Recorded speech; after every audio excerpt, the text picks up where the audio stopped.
जय श्री कृष्ण भक्तों। श्रीमद् भागवत महापुराण की भाव यात्रा 11वें स्कंद के 18वें अध्याय तक आ पहुंची है। इस अध्याय में वानप्रस्थ और सन्यासी के धर्मों का वर्णन किया गया। भगवान कहते हैं कि उद्धव, यदि गृहस्थ मनुष्य वानप्रस्थ आश्रम में जाना चाहे तो अपनी पत्नी को पुत्रों के हाथ सौंप दे अथवा अपने साथ ही ले ले और फिर शांत चित्त से अपनी आयु का तीसरा भाग वन में ही रहकर व्यतीत करे। उसे वन के पवित्र कंदमूल और फलों से ही शरीर निर्वाह करना चाहिए। वस्त्र की जगह वृक्षों की छाल पहने अथवा घास पात और मृगशाला से ही काम चला रहे।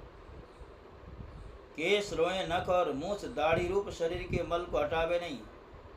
दातुन न करे। जल में घुसकर त्रिकाल स्नान करे और धरती पर ही पड़ा रहे।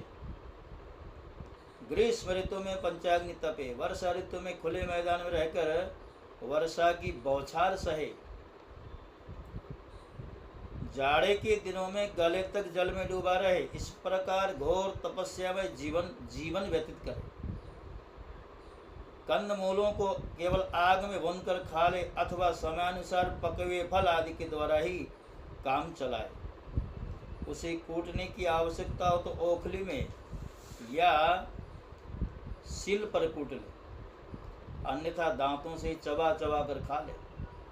वानप्रस्थाश्रमी को चाहिए कि कौन सा पदार्थ कहाँ से लाना चाहिए, किस समय लाना चाहिए, कौन कौन पदार्थ अपने अनुकूल हैं, इन बातों को जानकर अपने जीवन निर्वाह के लिए स्वयं ही सब प्रकार के कंदमूल फल आदि ले आवे। देश काल आदि से अनभिज्ञ लोगों से लाए हुए अथवा दूसरे समय के संचित पदार्थों को अपने काम में न ले। नीवार आदि जंगली अन्न से ही चरु पुरोड़ास आदि तैयार कर उन्हीं से समयोचित आग्रहण आदि वैदिक कर्म करे। वानप्रस्थ हो जाने पर वेद विहित पशुओं द्वारा मेरा यजन न करे। वेद वेत्ताओं ने वानप्रस्थी के लिए अग्निहोत्र, दर्श, पौर्णमास और चातुर्मास आदि का वैसा ही विधान किया जैसा गृहस्थी के लिए किया। इस प्रकार घोर तपस्या करते करते मांस सूख जाने के कारण वानप्रस्थी को एक एक नस दिखने लगती है।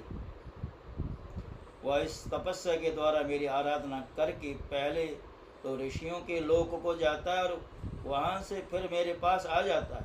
हे उद्धव, जो पुरुष बड़े कष्ट से किए हुए और मोक्ष देने वाले इस महान तपस्या को स्वर्ग, ब्रह्मलोक आदि छोटे मोटे फलों की प्राप्ति के लिए करता है, उससे बढ़कर कोई मूर्ख नहीं। इसलिए तपस्या का अनुष्ठान निष्काम भाव से ही करना चाहिए।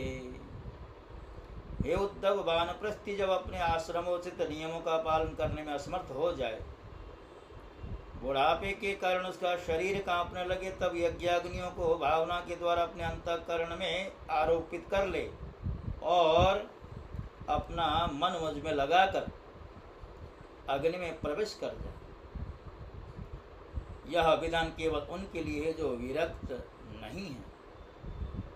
यदि उसकी समझ में यह बात आ जाए कि काम में कर्मों से उसके फल स्वरूप जो लोक प्राप्त होते हैं वे नरकों के ही समान दुखपूर्ण हैं, और मन में लोक परलोक से पूरा वैराग्य हो जाए तो विधिपूर्वक यज्ञाग्नियों का परित्याग कर संन्यास ले।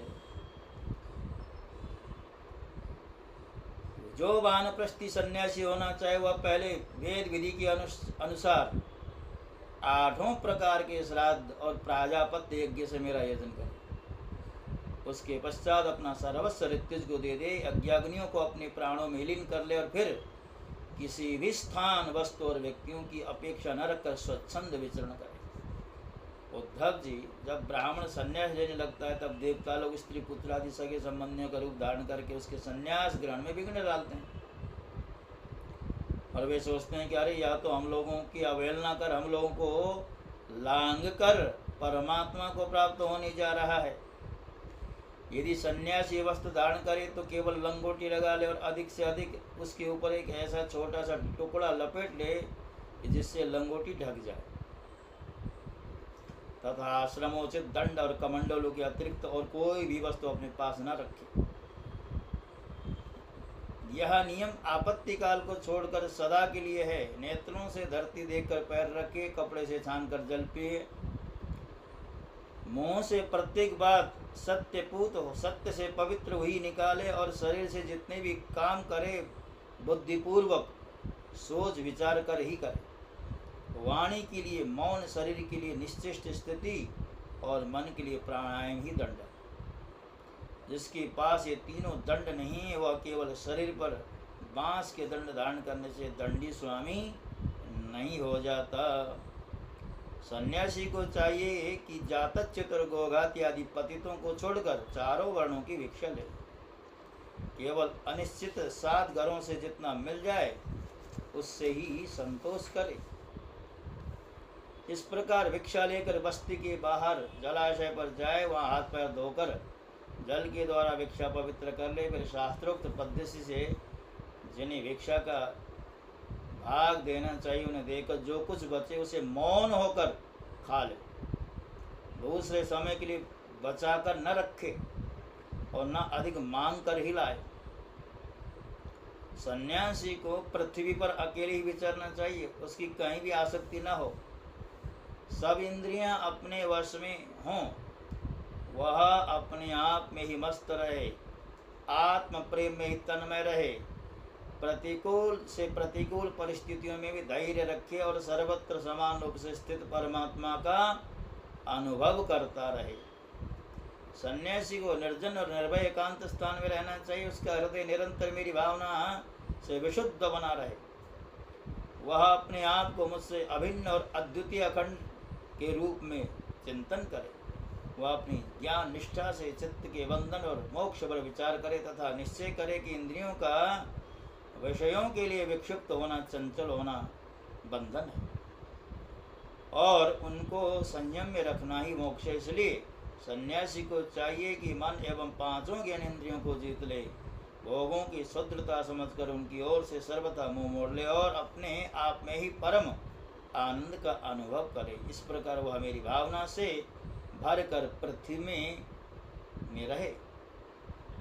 केवल भिक्षा के लिए ही नगर, गांव, अहिरों की बस्ती या यात्रियों की टोली में जाए, पवित्र देश, नदी, पर्वत, वन और आश्रमों से पूर्ण पृथ्वी में बिना कहीं ममता जोड़े घूमता फिरता रहे। भिक्षा भी अधिकतर वानप्रस्थियों के आश्रम से ग्रहण करे, क्योंकि कटे हुए खेतों के दाने से बनी हुई भिक्षा शीघ्र ही चित्त को शुद्ध कर देती, उससे बचा खुचा मोह दूर करके सिद्धि प्राप्त हो जाती।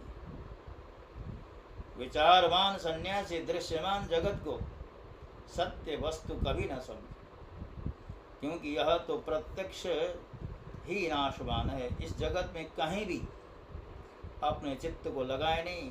इस लोक और परलोक में जो कुछ करने पाने की इच्छा हो उससे विरक्त हो जाए।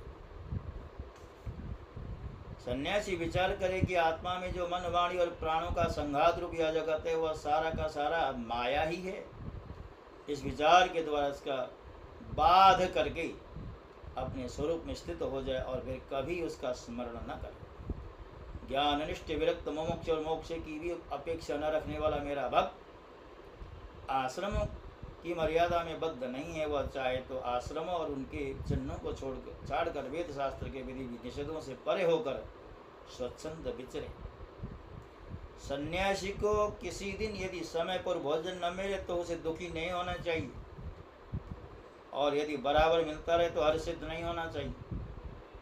उसे चाहिए कि वह धैर्य रखे, मन में हर्ष और विषाद दोनों प्रकार के विकार न आने दे, क्योंकि भोजन मिलना और न मिलना दोनों ही प्रारब्ध के अधीन हैं।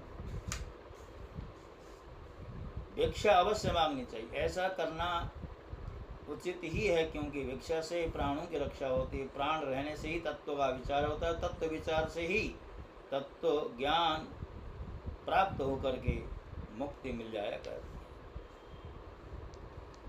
हे उद्धव जी, यह तो हुई ज्ञानवान की बात। अब केवल वैराग्यवान की बात सुनो। जितेंद्रिय पुरुष अब यह जितेंद्रिय पुरुष जब यह निश्चय हो जाए कि संसार के विषयों के भोग का दुख फल जो है दुख ही दुख है, तब वह विरक्त हो जाए और यदि वह मेरी प्राप्ति के साधनों को न जानता हो तो भगवत चिंतन में तन्मय रहने वाले ब्रह्मनिष्ठ सद्गुरु की शरण ग्रहण करे। वह गुरु की दृढ़ भक्ति करे, श्रद्धा रखे और उनमें दोष कभी न निकाले। जब तक ब्रह्म का ज्ञान हो तब तक बड़े आदर से मुझे ही गुरु के रूप में समझता हुआ उनकी सेवा करे। किंतु जिससे ने 5 इंद्रियां और मन इच्छाओं पर विजय प्राप्त किए है, जिसके इंद्रिय रूपी घोड़े और बुद्धि रूपी सारथी बिगड़े हुए हैं और जिसके हृदय में न ज्ञान है